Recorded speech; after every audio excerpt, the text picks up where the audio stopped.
Hello, one and all. A magnificent live stream. Hope you all had a nice Christmas.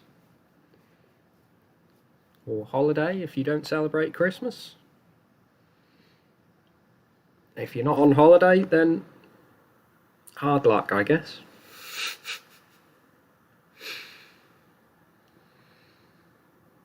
Got myself a interesting Christmas present in the form of a rather large tax bill, as I'd mentioned on the video at the weekend. So still trying to make the hard decision of how to pay for it. Is it crypto or is it stocks?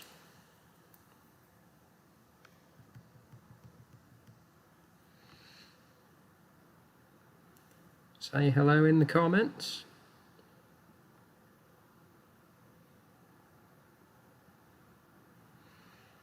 Seems like we're having a bit of a drop today for all of the crypto market.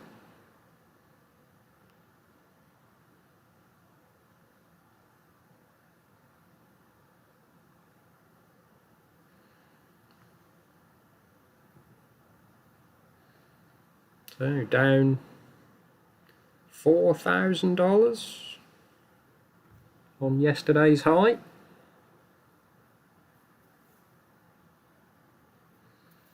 Haven't really seen too much news. I think this is just sort of low trading volume. Like I say, I think we need to get into the new year.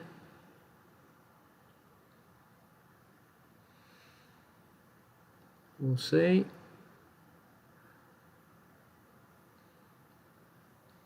Still looking a bit sort of choppy on the longer term. Seen a lot of people sort of saying we have been sort of in a range pretty much all year now, since had the big run sort of early in the year, and then it's just been up and down on the long term, starting to look more like gold.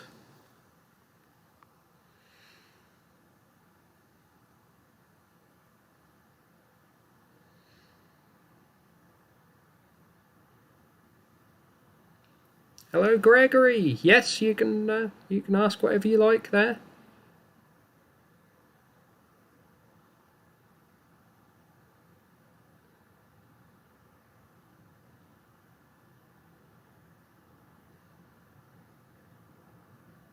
It is live, Gregory.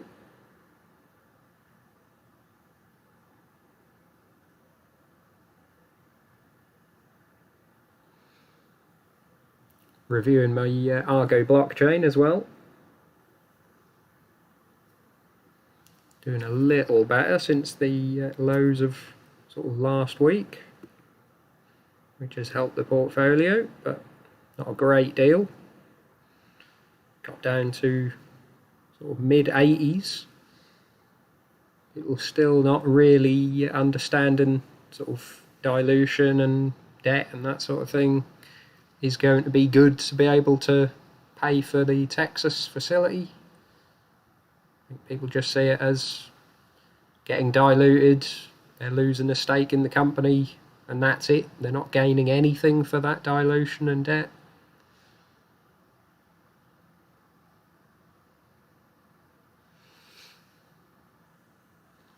Hi Casper. Yes, how's my Argo position doing? It's well down. Still sort of fairly happy. Bitcoin's down. I suppose Argo gets trading again tomorrow. See where it is. I guess it'll probably be a little down from where we are today.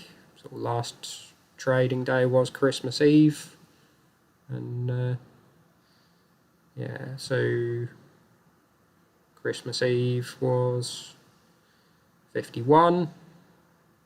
So it's probably going to drop a bit into double figures again.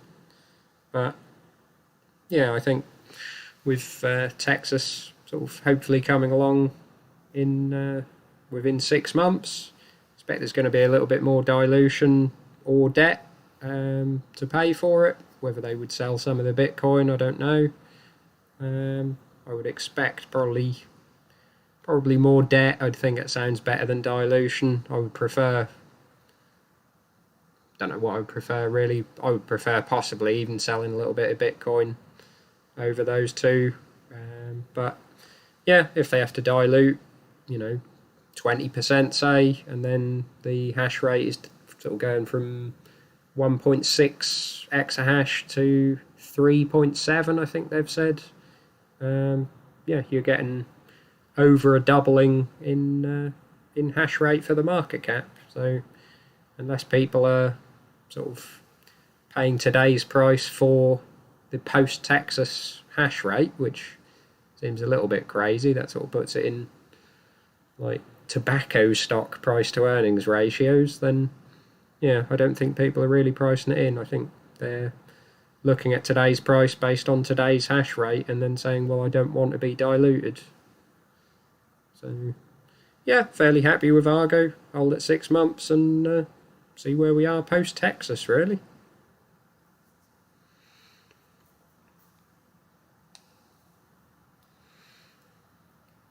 You're new to investing, Gregory. Seems a bit overwhelming, but you're determined. What are my favourite books and or learning resources? I haven't read too many sort of investing books. Sort of listened to a couple of audio books and that sort of thing. I'd say sort of the usual that people often recommend. Something like Peter Lynch is fairly good. One Up on Wall Street. Yeah, sort of resources. I think if you want to sort of get more practical, Sven Carlin's website has a sort of free course that's quite in depth. It would take probably a long time to go through the whole thing. But yeah, that's probably if you've got sort of a few months and a bit of sort of spare time, do it a bit each night, do it a bit at the weekend, say. I think that's probably a good learning point to go through. Because you can sort of get a bit more practical. I think he's got sort of examples of what he's trying to teach rather than sort of just investing books from, a lot of them are from like the 90s. Peter Lynch's one, I think, is from sort of 90s. So not saying it's out of date, but yeah, maybe not quite as up to date as someone like Sven's course. It'd be a painful day tomorrow for Argo Cast, but I don't think it'd be terrible. I mean, yeah, it might go down 5% or something, but I wouldn't have thought it would go down to even last week's lows. We were at sort of 85p. Can't see it going down to there. So yeah, take the hit tomorrow. If you've got any spare cash, maybe buy a little bit more. I haven't got any cash available sort of in the ISA, so not really topping up. Don't want to hold it outside my ISA. So yeah, there we are. Can't wait for the Texas operation to start. Yes, I mean, they're saying potentially they might have some cards up and running in sort of Q2, maybe sort of May time. Might start sort of in the monthly updates seeing, 0.3, 0.5 exahash maybe increase, and then hopefully sort of fully online end of June.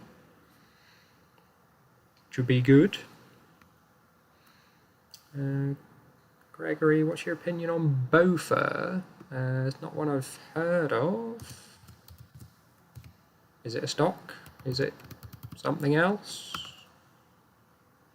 You want to give us a bit more info on that? Oh, Mr. P. You're reading The Snowball by Warren Buffett for Christmas. Yeah, interesting. Never really sort of... You hear a lot of sound bites from the usual people of Warren Buffett, but don't hear many people sort of mentioning his books. Just read How to Make a Million Slowly by John Lee. First person to get to 1 million in his ISA. Ah, yes. The famous ISA millionaires. Good lessons about being consistent and doing your research. Yeah, fair enough. Consistency, patience, need an awful lot of patience, especially ISA wise. Hasn't always been 20k a year for the ISA. I remember sort of back in my early days of investing, I think it was 5,500 a year, so they have been relatively kind to us.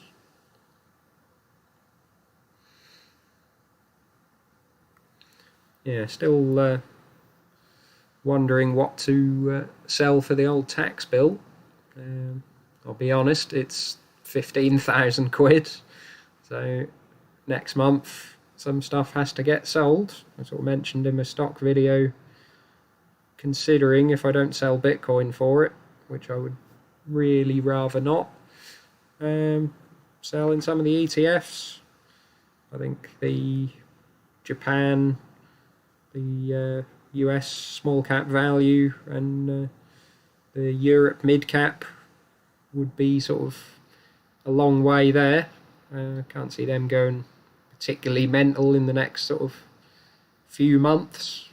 Hopefully Bitcoin can sort of rise up and I could sell that and buy back into these ETFs rather than sort of keep them and have to sell the crypto now. Bit of a gamble, but obviously I've got here by gambling, so yeah, we'll see. Let me know your thoughts on that. If you think I should just sell some of the Bitcoin to pay for the tax bill. Been pondering this in my head for a good while.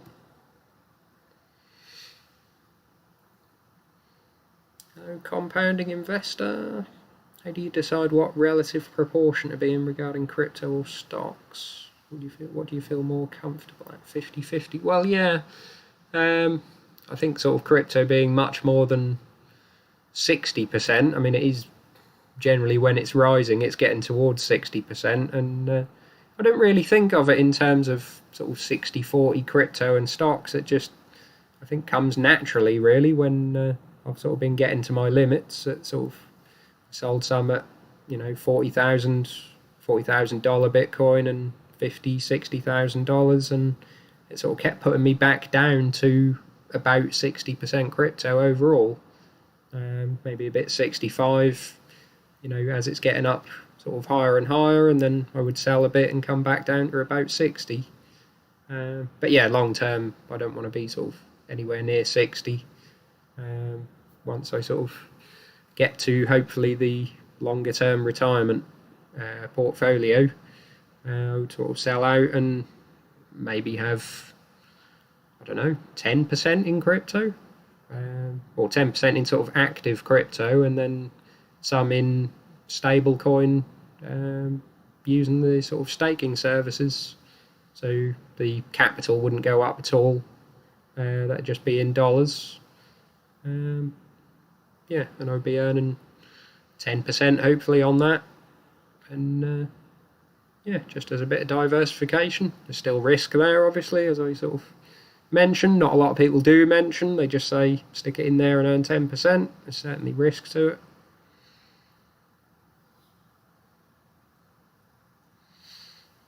ISA investor, next ISA millionaire. Yeah, not quite. Even if I get to 1 million portfolio, it could be a long way until I get sort of 1 million in the ISA. That is the long-term goal, though, sort of in retirement, not to sell anything in the ISA, withdraw sort of what I need to from the invest accounts, and every year just stick another 20,000 in the ISA, and sort of over the years, maybe over 10, 15 years, obviously the stuff within the ISA will be appreciating as well. And if I'm not drawing anything out of it and putting in 20,000 a year, hopefully it'll all just move over into the ISA, and maybe sort of 15 years I'll have everything in the ISAs, excluding sort of any, if I'm still doing stablecoin staking and that sort of thing. Don't even know what the crypto sort of landscape is going to look by then. I wouldn't imagine you'll be getting 10% or anywhere like it on crypto staking, if it still exists. Mr. P, thoughts on gold and silver for 2022? Don't have any in your portfolio, not sure where to start. I mean, I do like having some physical. I'm sort of kind of at the limit of physical that I would want to hold. Obviously, you sort of, don't want it to get stolen. You can put some on your house insurance. So I kind of think whatever the sort of comfortable limit for your house insurance is, sort of a maximum I'd want to hold in physical, and then you can look at the miners. So I've sort of got a suggestion of what I might be investing in, the sort of gold and silver mining ETFs. So you've sort of got the big gold miners, junior gold miners, and then big silver miners and junior silver miners. Not entirely sure whether I would sort of play it out like this exactly. I've sort of been suggesting that I would keep maybe sort of more individual stocks in these, maybe lose the gold and keep just silver. Still sort of fleshing out how I want to do that, because some of the sort of bigger gold miners don't exactly look all that good value compared to some of the others. So I may sort of pick a little bit more of those. You could pick an individual sort of miner or two if you like, if you just want to sort of pick a small position. I'm in Centamin and Polymetal, that sort of thing, but you can have a look at some yourself. You've got sort of Barrick Gold and people like that, the biggest, Newmont. But yeah, or you can look at the sort of physical backed ETFs. You sort of what they call GLD and SLV, which are sort of, I think those aren't physically backed. Those are sort of a paper certificate to say that you own a bar, sort of supposedly in a warehouse. I'm very wary of those. Sort of think the reason you would want to own gold is sort of for the sort of doomsday type scenario, and I think if that does happen, then sort of the claims on the gold that is in the GLD and SLV may sort of end up as more than one person per bar, if you like. So yeah, I'm not all that keen on those. There are some sort of physically backed ETFs that sort of I would put a little bit more faith into, but yeah, I think personally I prefer sort of holding actual gold and silver in your hand and then having the rest in miners. Obviously miners are a little bit more risky. If you hold the ETFs, a little bit less so, I guess. But if you hold an individual one, they could have issues with their mine, they could have financing issues, all sorts of stuff really. But yeah, sort of if you were to hold the sort of broad mining index, and can't see that you'd have too much issue with those. Sort of maximum position size I think is about 10% in any one of the companies. You pay an expense ratio obviously to hold those, but I think they're sort of, can't remember what they are now, 0.4% or something, 0.5%. So it's a little bit to lose every year, but you're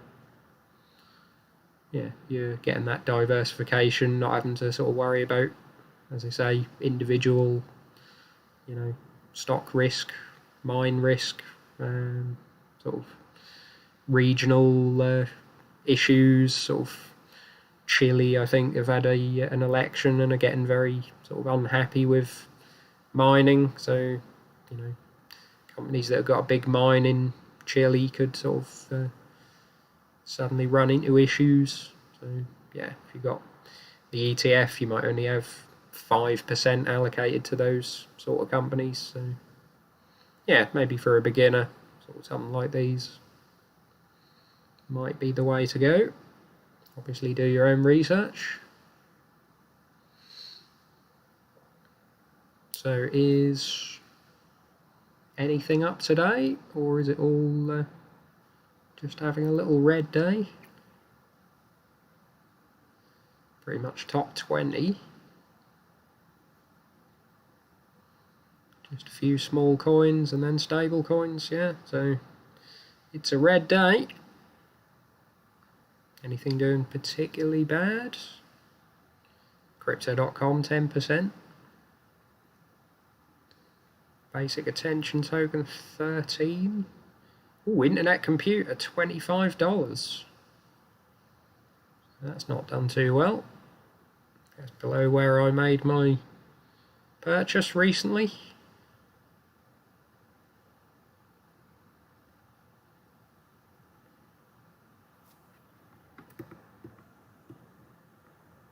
I always view it in pounds, so I will just have a quick look. £19.50, I think we were. Yes, 1861, so that's not gone well. Obviously, longer term than 4 days with that. So, yeah, see where we go with that.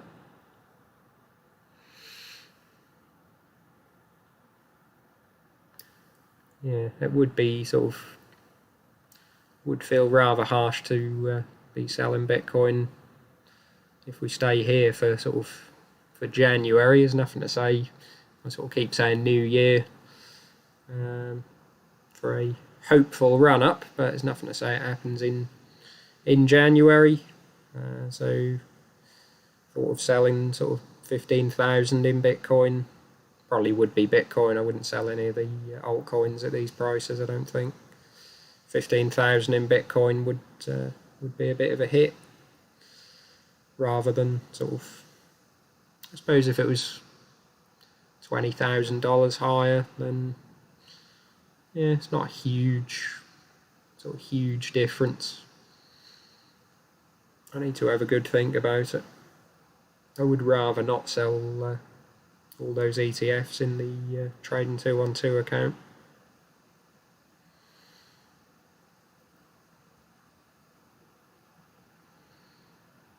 Just causes issues.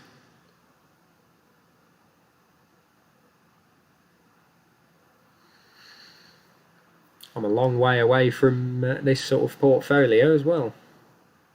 Still lots and lots of stocks edging their way up, not really getting anywhere near where I would like to buy them.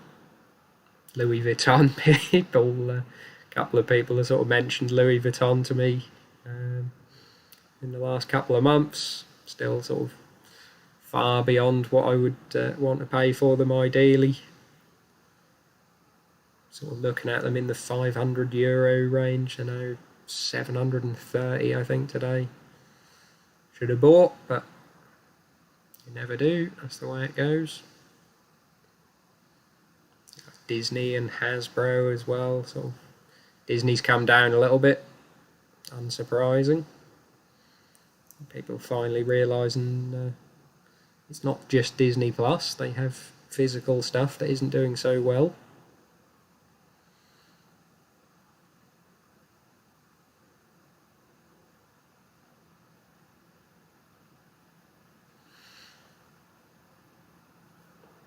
I was looking at Oracle as well, and yeah, they've really really run away. $100 now. That's yeah, seeing them as a growth at a good value, and they've run right up now. One I'll just leave on the watch list, I guess, for if it ever comes down again. Wasn't all that keen on the business really. I don't run in those circles. Don't work for big enough companies to have any first-hand experience. Just heard a lot of good things about them.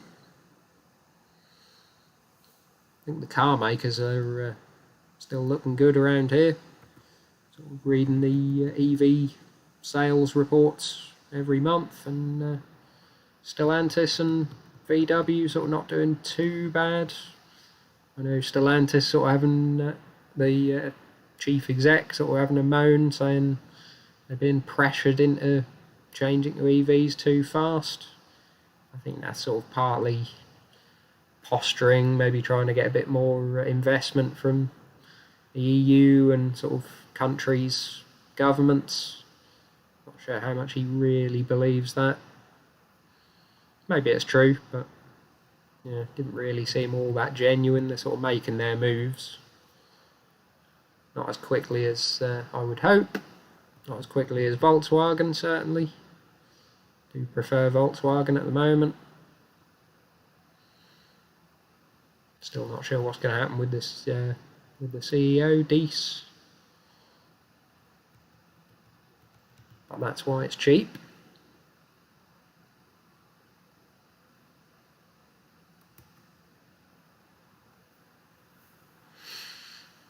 On my top 3 stocks, that is a difficult one to say, really. Sort of, I mean, top 3 at the moment. I don't know, really. Probably one of the Chinese techs, may Alibaba or Prosus. Maybe not Baidu. I'm still sort of not 100% convinced by Baidu, but yeah, I would say either Alibaba or Prosus. Probably either Volkswagen or Stellantis. I would say probably Volkswagen. And then I would have said one of the sort of mining stocks, but they've sort of come up a little bit. Vale especially, wasn't able to buy any at the sort of $12 range as I was hoping. The REITs have sort of ran up a hell of a lot, sort of been stemming some of the losses that have been taken, certainly. So I wouldn't say those. Maybe someone like ASOS even. Sort of ASOS and Baidu, ASOS and Boohoo. I know everyone's sort of looking at. I still prefer ASOS. But yeah, maybe sort of ASOS. In terms of sort of just purely deep value, in terms of sort of conviction in the company, I would still say sort of Nintendo and Disney are 2 of my favourite companies in terms of sort of, you know, as they say, if you had to buy it and forget about it for 10 years, I don't think either of them are going to be anything but fine and much higher than they are now. I do think Nintendo are still fine value, just seems like sort of some others may be a little bit better. But yeah, Nintendo at sort of $55 billion, I think. Lots of potential, sort of metaverse potentially, NFT. I think if they even started talking about NFTs, as I say, sort of everyone would go mad. I think if people are flocking to sort of fairly poor quality NFTs at the moment, you know, the thought of getting a sort of a Mario or a Donkey Kong NFT, I think that would drum up incredible buzz. And for them at sort of a 12, I think it is forward PE, 13 maybe. Yeah, I would say that's good value as well.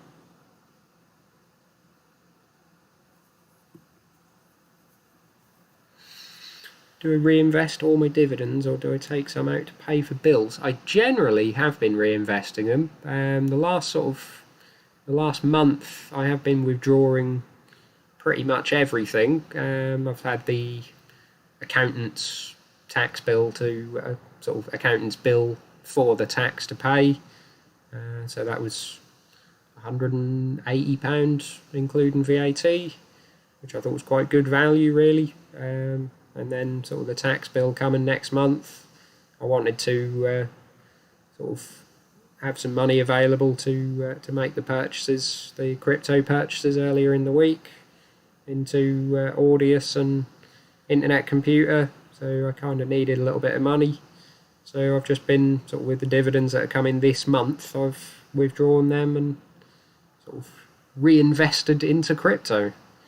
So yeah, generally sort of the last year and a half, I just spend them and reinvest into stocks, but certainly the last sort of month just seemed a little bit better to have the cash.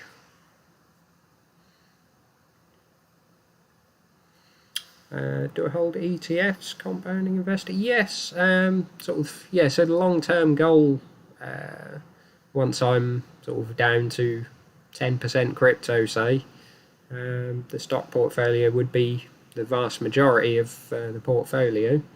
I sort of think maybe 60% individual stocks and sort of 40%, say, in something like this lot. If we were in sort of current market conditions, I guess you'd say, I'd probably split it up somewhat like this. Maybe not be 100%, but yeah, something like this. So sort of 20% in emerging markets, some in diversified US, not necessarily S&P 500, but just the whole of the US.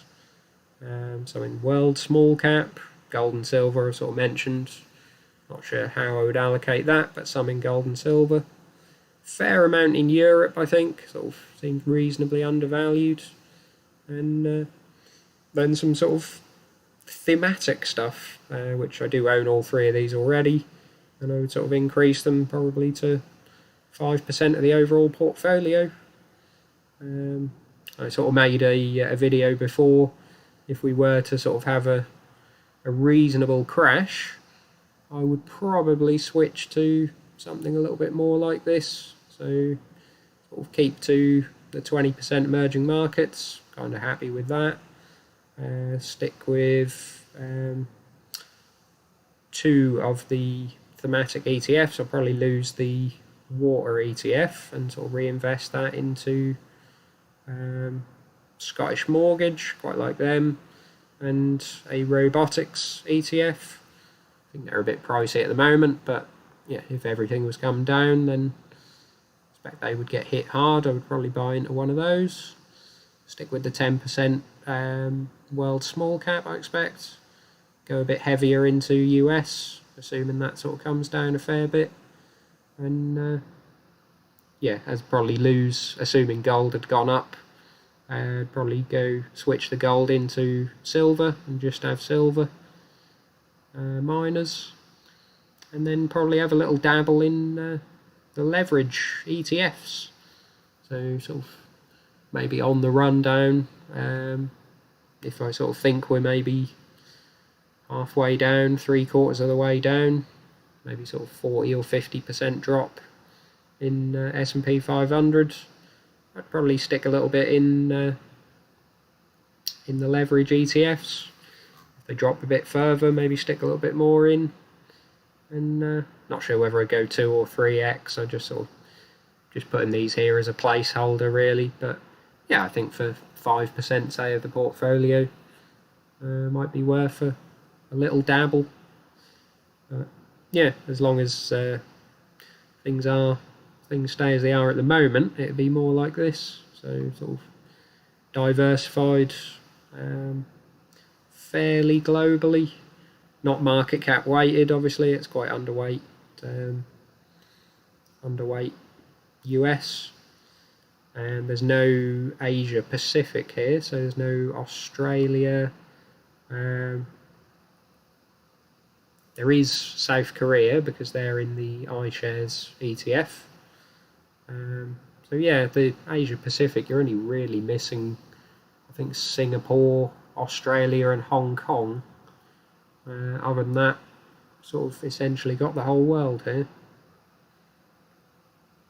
Other than sort of frontier markets, which still undecided on whether I would want to hold. How many different platforms and brokers do you have? Is it wise just to have one large portfolio in case the platform goes under? Yeah, I kind of prefer sort of once I get to, sort of retirement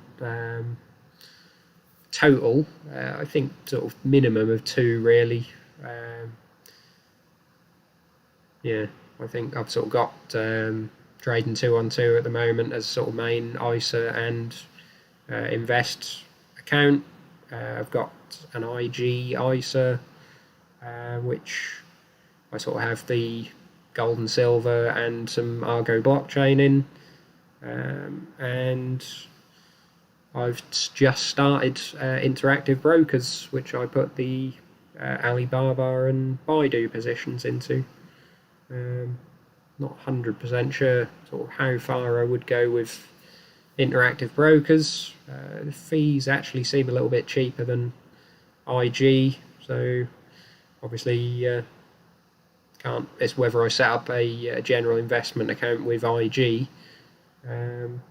or go with interactive brokers. If I'm going to put all of the crypto portfolio into stocks, then can't put it, or I don't want to put it all on trading 2-on-2. So yeah, probably would end up sort of going with interactive brokers. So I might have 3. Yeah, and then sort of crypto, I don't really hold it on exchanges, so other than the small amount that I've got on Coinbase. So yeah, that's all in wallets. It's not quite as bad as sort of some people make it out. I know people talk about the sort of £85,000 limit. Sort of took a bit of inspiration from the Playing Footsie podcast on Paul Briscoe's Discord. Sort of he went through sort of a fair bit of detail on how the financial services compensation scheme works for stocks. It's sort of basically, it's the difference between how much the company have in total investments and then any sort of debt that they've got, anything that would cause issues with that total. So you can have £500,000 invested with them and that might be fine, but if they've got a little bit of debt or any sort of issues on those, they might be £50,000 short, and then the FSCS cover would cover that £50,000 if they went bust. You don't need it to cover the £500,000 you've got, because that should be in separate client accounts. So there isn't really an issue with that. If they're not in separate client accounts, then you've got bigger things to worry about. You could be looking at the whole sort of portfolio lost. So yeah, it's not really possible to sort of split it out into lots and lots and lots of £85,000 amounts. I mean, you can try and do it, but you'll just end up, as the portfolio gets bigger and bigger, you'll probably run out of brokers. So yeah, I think as long as you trust that the platform are abiding by the rules, FCA registered and all that, and they should be keeping it in client separate accounts, then yeah, you haven't really got too much to worry about. But I just think for sort of a little bit of platform diversity, and sort of if one broker has issues, you don't want to sort of be having, if you want to pay a bill or something, you need to withdraw some money. It's nice to have 2 brokers to, to be able to get money out of. If one goes down, then your whole portfolio is inaccessible. Don't really want that. So yeah, I think two's quite a nice number.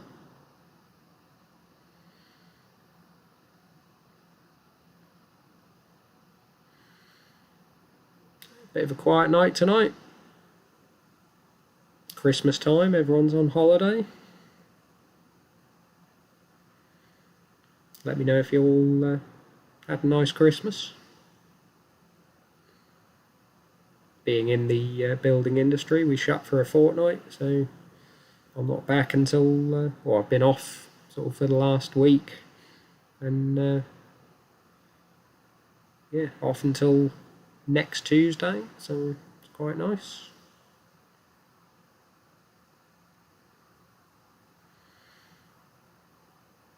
still sort of adding and sort of looking at the doomsday stock portfolio, starting to see sort of some of the growth stocks getting hit a fair bit.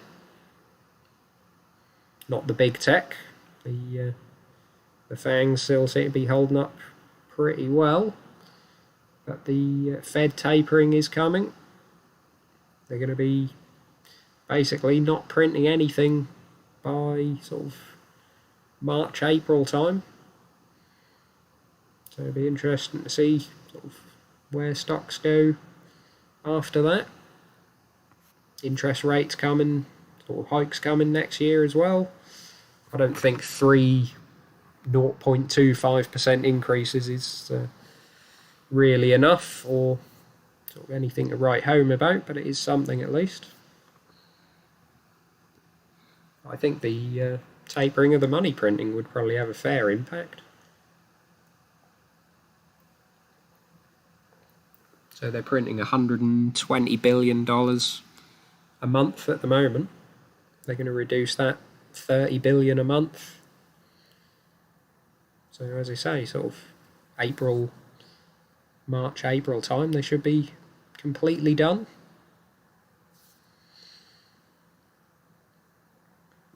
I mean, it goes into bonds and sort of mortgage-backed securities, but the money does seem to eventually find its way into stocks, I think.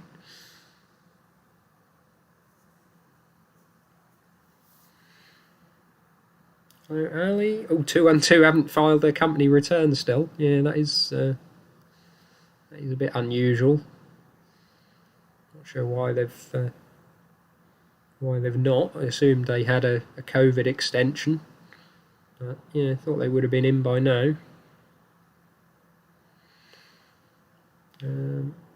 Compounding investor. What are your thoughts on the ISA limit? Is it likely to rise with inflation like it used to? I don't know really. I mean, it was sort of quite a shock out of the blue to raise it up to 20,000. It's sort of been a little bit stagnant and sort of slightly rising with inflation, and then I think they put it up to 15,000 quite quickly from 10, and then sort of almost immediately to 20. So it's just sat there for a while. I can't see them sort of, putting it up to 20,500 or something. I would think they're maybe waiting, and then maybe they'll up it to 25 or something. I don't think it's something that they're going to sort of cut down on like they would with pensions and that sort of thing. I don't think... I think they want you investing in stocks, so sort of giving you the ISA just makes that so much easier. What I'm sort of going through at the moment with the accountants and sort of the records and everything that you have to provide, just I would imagine puts off the lay person in investing in stocks. So sort of having it in the ISA just makes it easier, and sort of 20,000 a year is probably more than the majority of people can invest per year. So yeah, it doesn't really seem like it's going to change all that much. As I say, it's a nice round number. I wouldn't expect them to sort of be upping it to 20,500, 21,000 or something. I think this is more of a sort of a Freddo bar situation, if you like. They can't add half a pence onto a Freddo bar, so they stay the same price for a little while and then they go up quite a lot.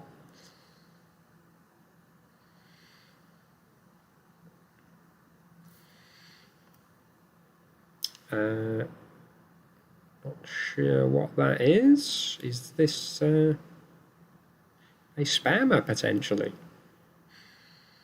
Don't normally get spam on the live stream, but that doesn't look legitimate. Mr. SFHJY.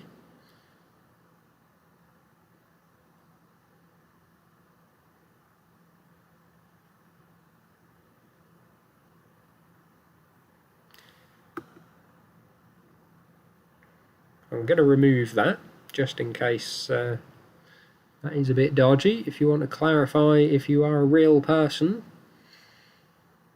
please feel free. I think as it's a quiet night, I may sort of call it a night at sort of 3/4 of an hour. Feel free to drop any more questions, and we'll stay around for a few more minutes.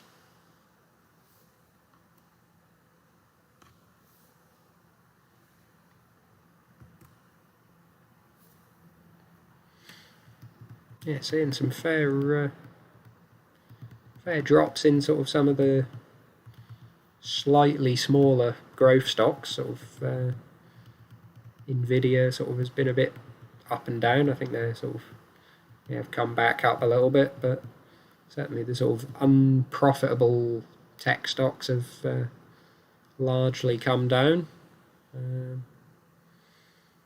Nasdaq sort of still doing well, obviously, because it is 50% FANG, if you like, or FANG including Microsoft. But yeah, some of the names sort of not doing too well. I see the ARK fund, sort of the main fund, is still not doing well, even though Tesla is going up. So it is, I guess, being dragged down by the smaller stocks, Roku and Zoom and Teladoc and that sort of thing. Even Tesla can't save them.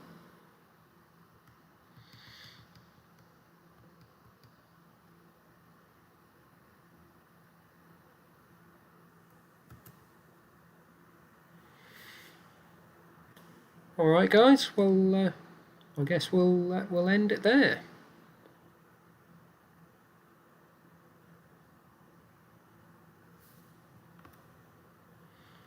Thank you for coming, Mr. P. Always happy to answer any questions.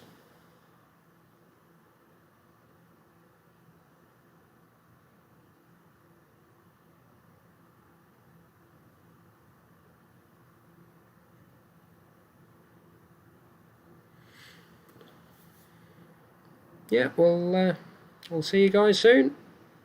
Catch you at the weekend for the portfolio update, and I may make a video sort of during the week, maybe on some more crypto. See a couple of sort of comments saying they found that interesting, so may look at a couple of my other crypto holdings in a little bit more detail. Yeah, I'll have a look. Alright guys, I'll speak to you soon.